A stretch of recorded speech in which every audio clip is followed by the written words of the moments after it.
नमस्कार, मी स्वाती गोडसे. आपण पाहत आहे न्यूज 18 लोकमत बुलेटिनमध्ये आपल्या सगळ्यांचं स्वागत. खरं तर आज दिवसभर आपण एक महत्त्वाची वृत्तमालिका शाळांसंदर्भात चालवतोय.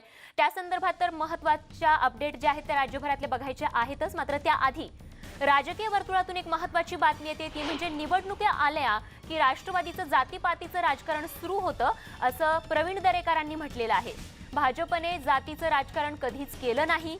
देशाचे पंतप्रधान नरेंद्र मोदी हे ओबीसी समाजाचे असून देखील कधीही ना मोदींनी ना पक्षांनी जातीचा उल्लेख केला. त्यामुळे राज्यात अनेक मराठा मुख्यमंत्री झाले, पण मराठा आरक्षण देण्याचं काम हे देवेंद्र फडणवीसांनीच केलं, असं म्हणत त्यांनी सरकारवरती टीका केली आहे. आणि धनगर असेल, वंजारी असेल, ओबीसी असेल, मागासवर्गीय असेल, सर्व समाज घटकांना सारखा न्याय हा भाजपनंच दिला, असं देखील त्यांनी म्हटलंय.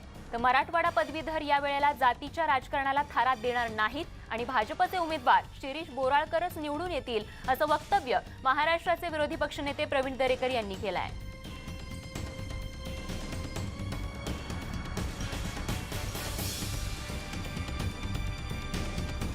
तर पदवीधर निवडणुकीच्या अनुषंगानं आरोप प्रत्यारोप होताना आपल्याला बघायला मिळतात. प्रचार सभा ज्या आहेत त्या प्रचार सभा या ठिकाणी घेतल्या जात आहेत आणि अशाच एका प्रचार सभेत बोलत असताना प्रवीण दरेकरांनी सरकारवरती टीका केली आहे.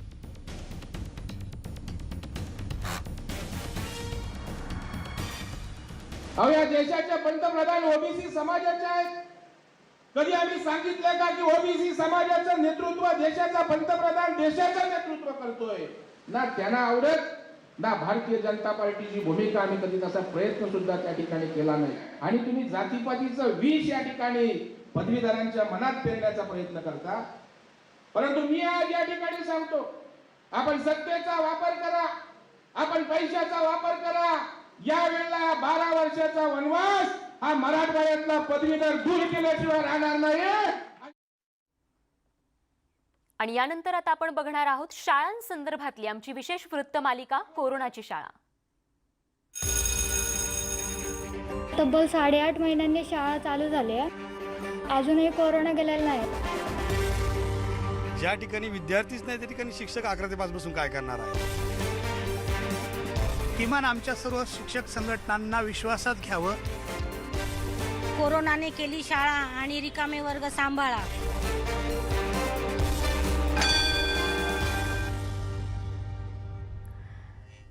तर आजचा दिवस राज्यातल्या पालकांसाठी, विद्यार्थ्यांसाठी आणि शिक्षकांसाठी देखील अत्यंत महत्त्वाचा आहे. कारण आजपासून तब्बल 8 महिन्यानंतर राज्यातल्या शाळा ज्या आहेत त्या काही भागांमध्ये सुरू झाल्याचं बघायला मिळतंय. राज्यातली काही जिल्हे वगळता शाळा सुरू झालेल्या आहेत. मात्र शाळांमध्ये कोरोनाच्या भीतीमुळे विद्यार्थ्यांनी अल्प प्रतिसाद मिळतोय विद्यार्थ्यांचा. मात्र असं असताना सरकारकडून शाळा सुरू करण्याबाबत गोंधळ घातल्याचं काही तज्ज्ञांचं म्हणणं आहे. शाळा सुरू करताना सरकारने तात्पुरते नियम तयार केलेले आहेत, त्यामुळे टीका देखील होतीये. आणि याच अनुषंगानं न्यूज 18 लोकमतनं आम्ही काही सवाल उपस्थित केलेले आहेत. त्या सवालांवरती एक नजर टाकूयात. तर अशा पद्धतीनं सरकारने निर्णय घेताना सरकारचा गोंधळ होतोय का, असा देखील प्रश्न उपस्थित होतोय. तात्पुरते निर्णय का घेतले जात आहेत? पुढच्या 6 महिन्यांचं नियोजन सरकारकडून का केलं जात नाहीये? 9वी ते 12वीच्या विद्यार्थ्यांव्यतिरिक्त इतर विद्यार्थ्यांचा विचार सरकारकडून का केला जात नाहीये? आणि जर कोरोनाच्या दुसऱ्या लाटेचा धोका आहे आणि तशा सूचना देखील दिल्या जात आहेत, मग विद्यार्थी आणि शिक्षकांना घराबाहेर पडण्यास का सांगितलं जातंय? मुलं शाळेत, मग जबाबदारी पालकांवरती का दिली जाते? तसं हमीपत्र पालकांकडून घेतलं जातंय. आणि याच अनुषंगानं सकाळपासून आपण पाहतोय राज्यभरातल्या विविध विद्यार्थी आणि पालकांच्या आणि शिक्षकांच्या देखील आपण प्रतिक्रिया घेतोय. त्यांचं नेमकं म्हणणं काय आहे आणि शिक्षकांचं जे म्हणणं आहे की आमच्या सोबत संवाद जो आहे तो सरकारने जसा साधायला हवा होता तसा साधलेला नाहीये, तोच त्यांचा संवाद आणि हाच त्यांचा प्रश्न सरकारपर्यंत पोहोचवण्याचा आमचा न्यूज 18 लोकमतचा या वृत्तमालिकेतून हा खरं तर प्रयत्न आहे आणि त्यासाठी सातत्याने आम्ही पाठपुरावा करत आहोत. सांगलीचं जर आपण चित्र पाहिलं तर सांगली जिल्ह्यात आजपासून शाळांना सुरुवात झाली आहे. 750 शाळा ज्या आहेत ते सुरू झाल्या असून शासनाच्या निर्देशानुसार खबरदारी बाळगून या ठिकाणच्या शाळा सुरू करण्यात आल्यात. तर मिरज या ठिकाणच्या 110 शाळा देखील सुरू झालेल्या आहेत. पालकांचं संमतीपत्र घेऊनच मुलांना शाळेत पाठवलं जात आहे. राज्य शासनाच्या आदेशानंतर आता सोलापूर जिल्ह्यातील शाळा आणि महाविद्यालयेही सुरू झाली आहेत. संस्थाचालक आणि शिक्षकांनी महाविद्यालय सुरू करण्यापूर्वी जय्यत तयारी करत संपूर्ण वर्ग सॅनिटाइज केले आहेत. तिकडे दापोलीमध्ये देखील राज्यातील 9वी ते 12वी पर्यंतच्या शाळा सुरू करण्याचा निर्णय घेण्यात आलेला आहे. शाळेच्या पहिल्याच दिवशी काही ठिकाणी चांगला तर काही ठिकाणी थंड प्रतिसाद बघायला मिळतोय. कोकणाचा जर आपण विचार केला तर कोकणातल्या सिंधुदुर्गातही आजपासून काही शाळांनी सरकारच्या मार्गदर्शक सूचनांचं पालन करून विद्यार्थ्यांना शाळेत प्रवेश देण्यास सुरुवात केलेली आहे. तिकडे अमरावती जिल्ह्याचा आपण विचार केला तर अमरावतीत आजपासून शाळा सुरू होत असल्या तरी विद्यार्थ्यांची उपस्थिती मात्र फारच कमी आहे. सरकारने आपली जबाबदारी झटकत पाल्याला शाळेत पाठवण्यासाठी एक हमीपत्र जे आहे ते मागितलेलं आहे पालकांकडून. त्यामुळे सरकार आपली जबाबदारी झटकतंय का असा देखील सवाल जो आहे तो पालक विचारतायत. चंद्रपूर जिल्ह्यात शासनाच्या आदेशानुसार 9वी ते 12वीच्या विद्यार्थ्यांसाठी प्रत्यक्ष अध्यापन सुरू झालंय. मात्र विद्यार्थ्यांची शाळेत उपस्थिती ही अत्यंत कमी बघायला मिळतीये. गडचिरोलीचा आपण विचार केला तर गडचिरोलीत देखील आजपासून तब्बल 270 शाळा महाविद्यालय सुरू झाली आहेत. त्यामुळे एकूणच राज्यभरामध्ये काही ठिकाणी बंद तर काही ठिकाणी शाळा सुरू झालेल्या आहेत आणि ज्या ठिकाणी सुरू झालेल्या आहेत त्या ठिकाणी नियमांचं पालन देखील करण्यात आलेलं आहे. मात्र विद्यार्थ्यांचा प्रतिसाद हा अत्यंत अल्प असा मिळाल्याचं बघायला मिळतंय. कारण निश्चितच मनामध्ये कोरोनाची धास्ती आहे आणि संभ्रम देखील आहे.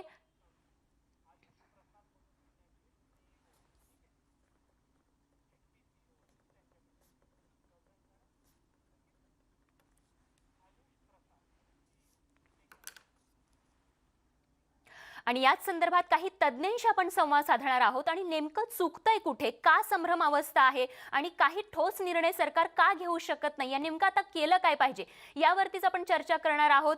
पुण्याचे CEO आयुष प्रसाद सर आपल्याशी जोडले गेलेले आहेत प्रत्यक्ष, तर आपण त्यांच्याशी संवाद साधूयात. आयुष सर, काय वाटतंय नेमकं एकूणच सरकारच्या या निर्णयावरती? आजचं जे चित्र आपल्याला बघायला मिळतं, आजपासून शाळा सुरू झालेल्या आहेत 9वी ते 12वी पर्यंतच्या, नेमक्या निर्णयाकडे आपण कसे पाहता सरकारच्या?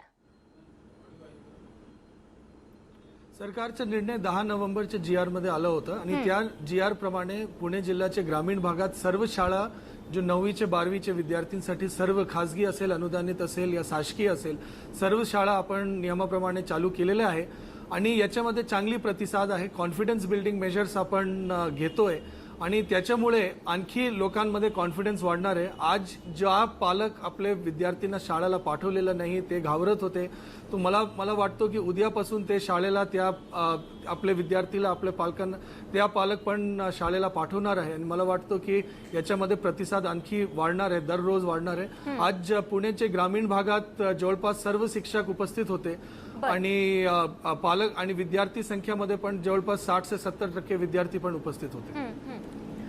पण आयुष सर, आता सध्या कोरोनाच्या दुसऱ्या लाटेची भीती असताना या नियमांचं पालन करून अशा पद्धतीनं शाळा सुरू करणं हे किती मोठं आव्हान आहे आणि कितपत हे शक्य आहे अशा पद्धतीनं दररोज शाळा भरवणं? याच्याबद्दल राज्य शासना स्तरावर व्यवस्थित विचार करण्यात आलं होतं. आपल्याला सर्व बाजू बघावं लागतो ज्यावेळेला निर्णय होतोय. एक बाजूला 10वी एक मॅट्रिक्युलेशनची परीक्षा आहे, 12वीच्या विद्यार्थीला पुढे कॉलेजमध्ये जायचे आहे, त्यांना राष्ट्रीय व आंतरराष्ट्रीय स्तरावरची परीक्षामध्ये उत्तीर्ण होण्याची गरज आहे. त्यांना IITच्या कॉम्पिटिटिव्ह एक्झाम्स असेल, मेडिकलचे कॉम्पिटिटिव्ह एक्झाम्स असेल, त्याच्यामध्ये यदि त्यांना उपस्थिती दर्शायची असेल तर त्यांना 12वी उत्तीर्ण होणं गरजेचं असतो. तर त्यांच्या वर्ष वाया जाऊ नये याच्यासाठी शासनाने एक बाजूचा हा विषय आहे. दुसरी गोष्टी पुणे ग्रामीण पुरती यदि मी सांगितलं असेल तर जवळपास 95% ग्रामपंचायतमध्ये आज एकही ऍक्टिव्ह केस नाही आहे. तो आपल्याला म्हणजे एक भीतीचं वातावरण निर्माण करण्याची अजिबात गरज नाही. आपण ऑनलाईन एज्युकेशन बद्दल विचार करतोय आणि पुणेमध्ये आपण मोठ्या प्रमाणात ऑनलाईन एज्युकेशन पण केलेलं आहे. 70% विद्यार्थीपर्यंत ऑनलाईन एज्युकेशन पोहोचलेली आहे. पण एक सिस्टमॅटिक शाळा नसलं तर ये जो शिक्षणवर जो एक धोका होतो त्या धोकाला नकार करू शकत नाही आणि विद्यार्थीचं शैक्षणिक नुकसान होऊ नये, त्यांचे हे वर्ष वाया जाऊ नये याच्यासाठी फक्त 9वी 10वी 11वी 12वी या 4 वर्ष जो विद्यार्थ्यांसाठी फार महत्वपूर्ण आहे. सर्व रिस्कला विचार करून स्थानिक स्तरावर नियोजन करण्याची अधिकार देऊन राज्य शासनाने फार योग्य निर्णय घेतलेला आणि त्याची अंमलबजावणी पुण्याच्या ग्रामीण भागात आपण करण्याचा पूर्ण प्रयत्न. आयुष सर, राज्य सरकारचा हा योग्य निर्णय आहे असं आपण म्हणताय, पण बरेच शिक्षकांची तक्रार आहे आपल्याकडे आलेली. स्वतः शिक्षक असं म्हणतायत की शासनाने आमच्याशी योग्य तो संवाद साधलेला नाहीये. नाही, पुणे जिल्ह्यामध्ये तो आपण सर्व शिक्षकांचे योग्य संवाद साधलं होतं. मी स्वतः आपले मुख्याध्यापकांशी संवाद साधून ये व्हिडिओ कॉन्फरन्सिंगद्वारा आपले केंद्र प्रमुख व मुख्याध्यापकांशी संवाद साधला होता, त्यांना विश्वासात घेण्यात आलं होतं. पालकांना विश्वासात घेण्यासाठी शाळा व्यवस्थापन समितीची आम सभाचं आयोजन करण्यात आलं होतं. तर या सारख्या आणि मान्य जिल्हाधिकारी साहेबांचे स्वाक्षरीने आपण एक आदेश पण खाली पाठवलं होतं की प्रत्येक ठिकाणी 22 तारीख पर्यंत प्रत्येक शाळा व्यवस्थापन समिती आयोजन करण्यात यावी, असं करून एक नियोजन आपल्याकडून झालं होतं आणि मोठ्या प्रमाणात हे सर्व नियमाच्या अंमलबजावणी पण झालेलं आहे. त्या ठिकाणी आपण स्पष्ट सांगितलं होतं की तुम्हाला नियोजन कसं पद्धतमध्ये करायचं आहे. मान्य जिल्हाधिकारी एक जो डिस्ट्रिक्ट ट्रान्सपोर्ट अथॉरिटी आहे त्यांचे प्रमुख असतात, तर त्यांना त्यांच्या अधिकारचा वापर करून त्यांनी हे सोशल डिस्टन्सिंग सामाजिक अंतराचं पालन कसं करायचं आहे, ट्रान्सपोर्टेशनच्या वेळ त्याच्यावर त्यांनी आदेश दिला होता. दुसरा, ज्यावेळ वर्गात आपण बसतो, एंट्री एक्झिट असेल, त्यांना दोन वेळात यदि शाळा उघडायची असेल, या सर्व अधिकार त्यांना देण्यात आलं होतं.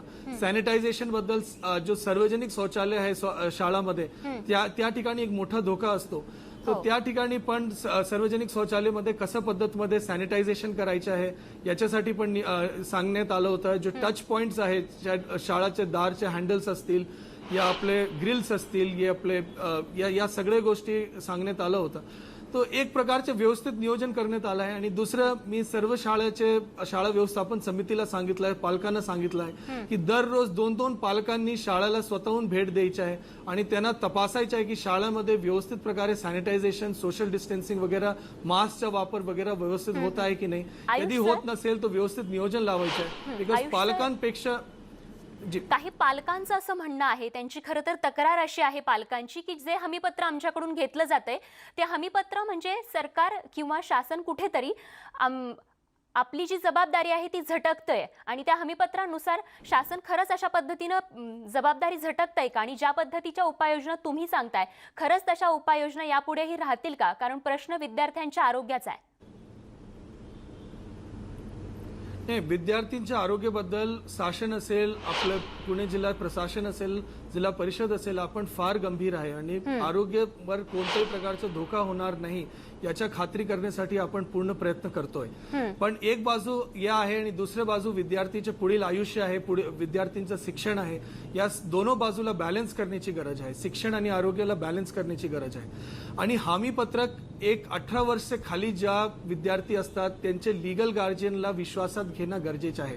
त्यांना सांगणं गरजेचं आहे की एक रिस्क आहे, पण रिस्कचे पुढे जाऊन आपल्याला बघायची गरज आहे. आपण सर्व गोष्टी म्हणजे एक लीगल गार्जियन पालक असल्यामुळे आपण त्यांच्याकडून हमीपत्र घेतो. आता तुम्ही रिस्कचा मुद्दा काढला, आहे याच्या रिस्क बद्दल बोललात तुम्ही, तर हे ऑब्झर्व किती दिवसांच्या कालावधीपर्यंत तुम्ही करणार? म्हणजे किती दिवस तुम्ही ऑब्झर्व करणार आणि त्यानंतर ठरवणार की यापुढेही शाळा आपल्याला सुरू करायच्या ठेवायच्या आहेत की नाही? म्हणजे हे ऑब्झर्वेशन किती दिवसांसाठी असणार आहे? मॅडम, आपण दिवस काय, आपण दर घंटे आपण ऑब्झर्वेशन करतो. शिक्षक किती पॉझिटिव्ह आले त्याचे ऑब्झर्वेशन करतो.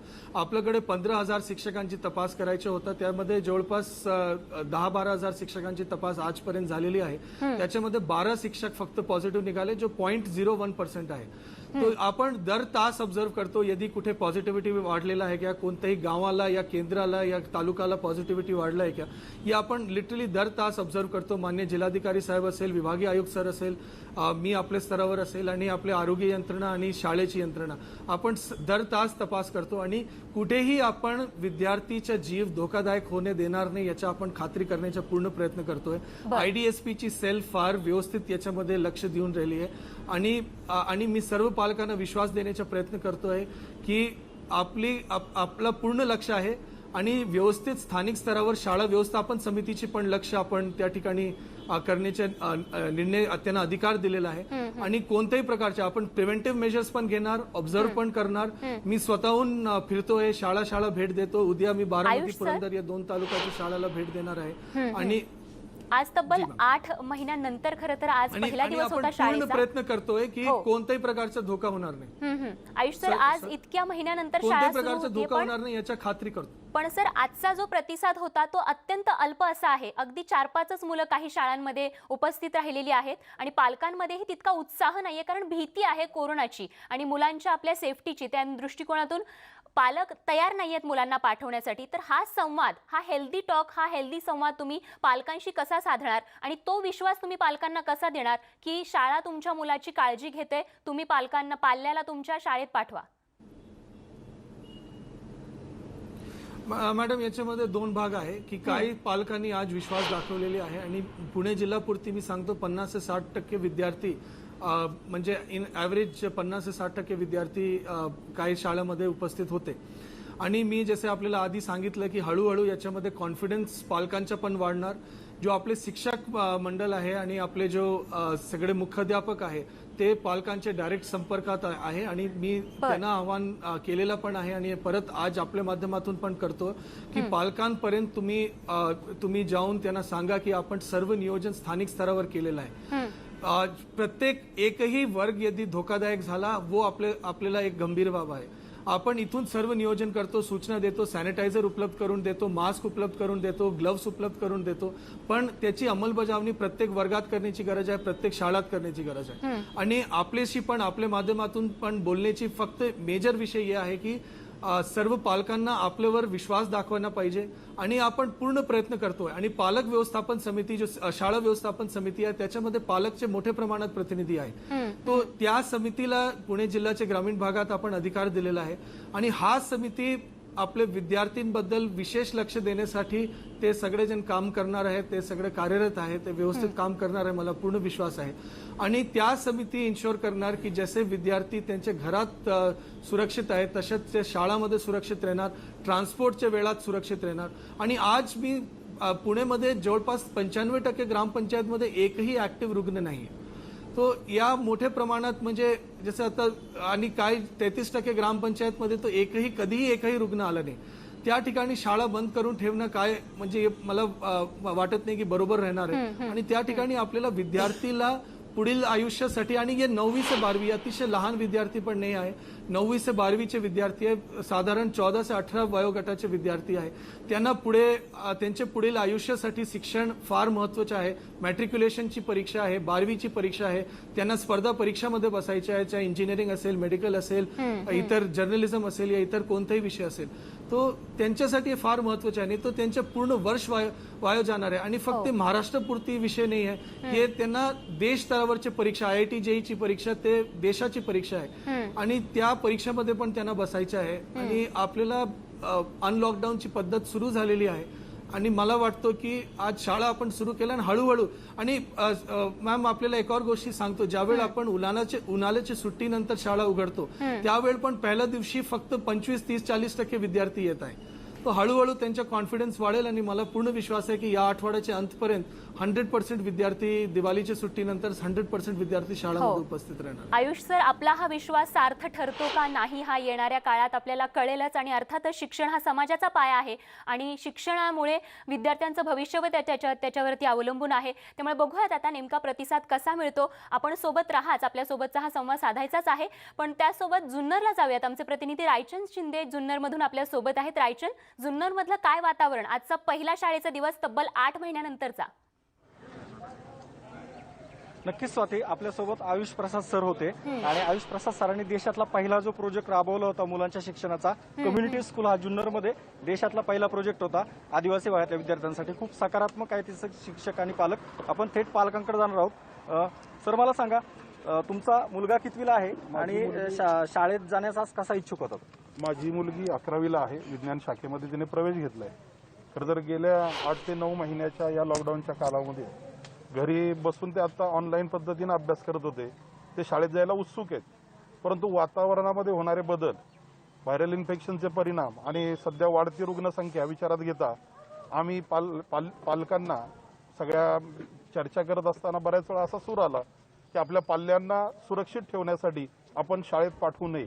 शाळेत पाठवू नये असंच तुमचं मत होतं. मॅडम तुम्ही काय सांगाल, तुमची मुलं कितवीला आहेत? माझा मुलगा पण 12वीला आहे सर, आणि सरांनी जशी भूमिका मांडली त्याच्याशी मी अगदी सहमत आहे. कारण शाळेने केलेली जी उपाययोजना ही कितपत उपयोगी पडेल तोही मोठा प्रश्न पालकांसमोर आहे. आणि त्यामुळे मुलं जरी उत्सुक असली तरी सुद्धा पालकांनाही विचार करणं गरजेचं आहे. आणि मुलांच्या बाजूने जर सांगायचं झालं तर मुलं अति उत्साही आहेत, कारण शेवटी जे काही ऑफलाईन जे शिक्षण असतं ते कधीही इफेक्टिव्ह असतं असं तुमचं मत आहे. हो, काही टीचर आहेत आपल्यासोबत.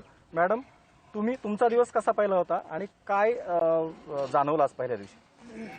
खरं म्हटलं तर विद्यार्थ्यांची आम्ही प्रतीक्षा करतो आहोत सर्व शिक्षक, पण मुळात म्हणजे आत्ताची वाढती रुग्णसंख्या विचारात घेता आणि सगळ्यांच्या जीवाचा विचार करता असं वाटतं की ऑफलाईनपेक्षा ऑनलाईन ठीक आहे सध्याच्या परिस्थितीत. पण ऑनलाईन जे काय आहे ना तर ते एकांगी वाटतं. दुसरं म्हटलं तर की ज्याच्यामध्ये इकडचा ग्रामीण भाग पाहता मुलांना नेटवर्क प्रॉपर अवेलेबल होत नाही, आणि त्याचबरोबर की सर्वांना डाटा पुरेसा होत नाही.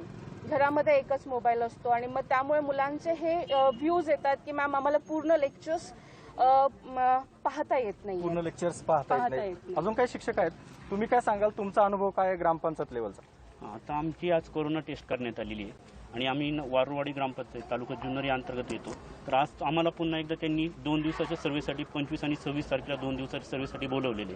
आज आम्ही कोरोना टेस्ट केली आणि 2 दिवसाचा सर्व्हे केल्यानंतर जर याच्यामध्ये पुन्हा जर शिक्षक पॉझिटिव्ह आढळला तर याला जबाबदार कोण? मग पुन्हा जर शिक्षकाची पुन्हा कोरोना टेस्ट करणार का? पुन्हा शिक्षक आत्ताची परिस्थिती अशी की आज आमची शाळा सुरू होऊ शकली नाही का तर कोरोना टेस्ट शिक्षकांची झाली नसल्या कारणानं. आणि जर पुन्हा 4 दिवसाचं वेटिंग जर झालं तर मग कोरोना टेस्ट करायची कशी? विद्यार्थ्यांशी जायचं का? मग सर्वेचा हा प्रॉब्लेम पुन्हा एकदा होतोय. ग्रामपंचायत लेवलचा हा सर्वे तुम्हाला एकदा हा दुसरा सर्वे लावल्यानंतर पुन्हा शाळेत जायच्या आधी तुम्हाला टेस्ट करावं लागणार आहे. तुम्ही काय सांगाल? मी सिलेबस बाबत बोलणार आहे. मी एक मुख्याध्यापक आहे. मला एक आवर्जून सांगायला वाटतं की जून महिन्यामध्ये 15 जूनला शाळा चालू होतात, परंतु कोविड-19मुळे शाळा चालू होऊ शकली नाही. पुन्हा 1 ऑगस्टला शाळा चालू होणार होती, तेहीच होऊ शकली नाही. आता 23 नोव्हेंबरला शाळा चालू करण्याचा शासनाचं परिपत्रक आहे, परंतु यामध्ये आम्ही सर्व शिक्षक संभ्रमात आहोत की प्रथम सत्र संपून गेलेलं आहे. आम्ही सिलेबस ज्या वेळेला शिकवायचा आहे त्यावेळेला पहिल्या प्रकरणापासून सुरुवात करायची की 5व्या प्रकरणापासून सुरुवात करायची, अशा प्रकारची शंका सर्वांच्या मनामध्ये सध्या संभ्रम आहेत. तर मुलांचं काय? मॅडम तुम्ही काय सांगाल? सरांच्या मताशी मी सहमत आहे. आतापर्यंत आम्ही ऑनलाईन टीचिंग करत आहोत, परंतु बऱ्याचशा विद्यार्थ्यांचं अनुकूल मत नाही आहे त्याविषयी.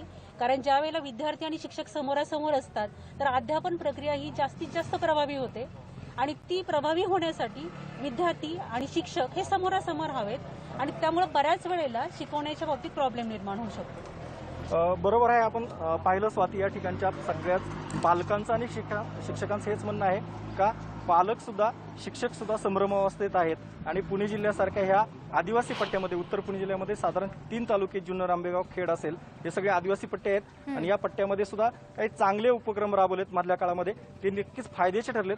पण आता या कंडिशनमध्ये या सगळ्या पालकांची आणि शिक्षकांची संभ्रमावस्था कायम आहे. अगदी खरं आहे. त्यामुळे आता शिक्षण विभाग जो आहे आणि सरकार ही संभ्रमावस्था जी आहे पालक, विद्यार्थी आणि शिक्षकांचीच खरं तर ती दूर करण्यामध्ये काय प्रयत्न करते, कशा पद्धतीने आता पुढची वाटचाल असणार आहे हे लवकरच कळेल. या वृत्तमालिकेत अगदी छोटासा ब्रेक घेऊन लगेचच परत येतो. बघत रहा न्यूज 18 लोकमत. कोरोनाची शाळा या वृत्तमालिकेत आपल्या सगळ्यांचं पुन्हा एकदा स्वागत. आजचा दिवस संपूर्ण राज्यासाठी अत्यंत महत्त्वाचा, कारण तब्बल 8 महिन्यानंतर शाळा सुरू झालेल्या आहेत.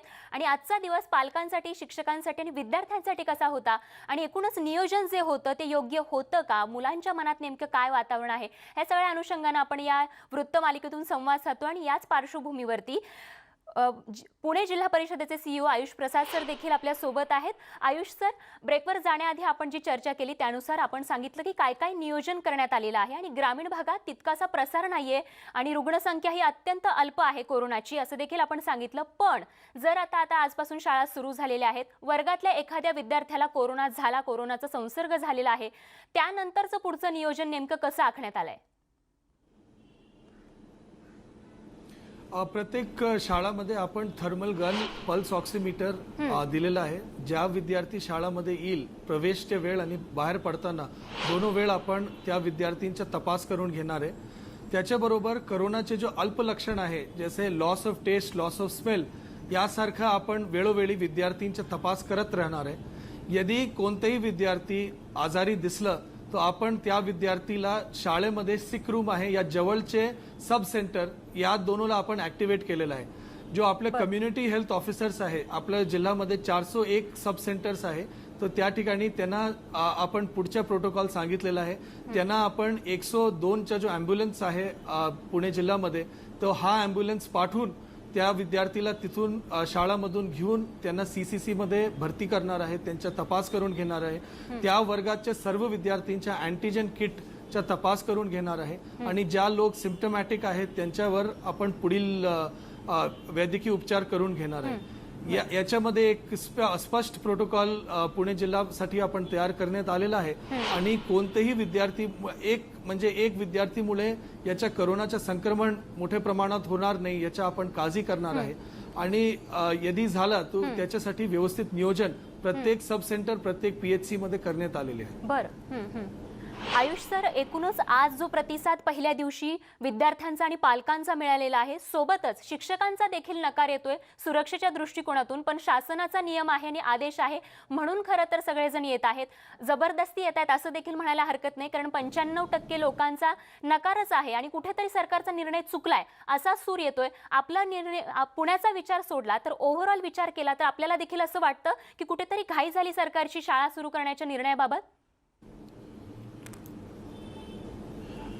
मॅडम, मला असं वाटत नाही की शाळा सुरू करण्याच्या निर्णयामध्ये कोणत्या प्रकारची घाई झाली, क्योंकि इतर राज्य जसे तामिळनाडू असेल इतर राज्य असेल त्यांनी मागच्या महिन्यामध्ये शाळा सुरू केली होती. शिक्षकांच्या बाबतीत मी अभिमानजनक सांगतोय की शिक्षकांनी कोरोनाच्या कालावधीमध्ये अतिशय चांगलं काम केलेलं आहे. आशा वर्कर आणि आरोग्य यंत्रणेबरोबर ते घरोघरी जाऊन माझे कुटुंब माझी जबाबदारीमध्ये शिक्षकांचा फार मोठा प्रतिसाद आहे. मी जवळपास पुणे जिल्हा असेल या राज्य असेल मी शिक्षक बदली समितीचा अध्यक्ष होतो आणि पुणे राज्यभरात 750 शिक्षक संघटन आहे. मी सर्वांच्या संपर्कात आहे. माझा नंबर सर्वांकडे आहे, त्यांचे पदाधिकारीकडे माझा नंबर आहे. एकही शिक्षक संघटनांनी या कोणत्याही व्यक्तिगत शिक्षकांनी या सर्वेचे काम मध्ये अजिबात नाकारलं नाही. आपले शिक्षक हॉस्पिटलमध्ये बसले होते, लोकांच्या बेड उपलब्ध करून दिला. सर्चच्या कालावधीमध्ये जो पेशंट मयत झाले त्यांना ॲम्ब्युलन्स उपलब्ध करून दिला, हर्स व्हॅन उपलब्ध करून दिला. सगळे नियोजन आपल्या शिक्षकांनी आणि जो काही काम त्यांना देण्यात आलं बिलकुल अतिशय चांगल्या प्रमाणात केला. त्यांनी देशाची सेवा केलेली आहे, आपली ह्युमॅनिटीची सेवा केलेली आहे. तो मला असं वाटत नाही की कोणत्याही शिक्षकांच्या त्यांच्या मूळ शैक्षणिक कामाबद्दल कोणत्याही प्रकारचा नकार येणार आहे. मला पूर्ण विश्वास आहे की शिक्षक फक्त आपला काळजी घेणार नाही, आपले जो विद्यार्थीगण आहेत त्यांच्या पण व्यवस्थितपणे काळजी घेणार आहे. ते सॅनिटायझेशन असेल ते इतर गोष्टी असेल त्यांच्याबद्दल व्यवस्थित काम करणार आहे. मला आपल्या शिक्षकांबद्दल आयुष सर, आपला हा विश्वास सार्थ ठरो अशीच आशा आपण व्यक्त करूयात. आयुष सर, खूप खूप धन्यवाद. आपण हा संवाद साधला आणि अशी देखील आशा करूयात की खरंच तुम्ही जे सांगताय तसे जर नियम सगळे आखले असतील तर त्यांचं काटेकोरपणे पालन होईल आणि या पुढच्या काळात आता विद्यार्थी शिक्षक आणि पालकांचा एकूणच आता या न्यू नॉर्मल जगामध्ये कसा प्रतिसाद मिळतो आणि शिक्षण पुन्हा एकदा पूर्ववत सुरू होतं का हेच आपल्याला बघायचं आहे. या संदर्भातली अपडेट अशीच आपल्यापर्यंत पोहोचवत राहणार आहोत, कारण प्रश्न हा विद्यार्थ्यांच्या आरोग्याचा आहे. यासह या वृत्तमालिकेत वेळ झाली इथेच थांबण्याची. ताज्या अपडेटसह लगेच परत येतो. बघत रहा न्यूज 18 लोकमत.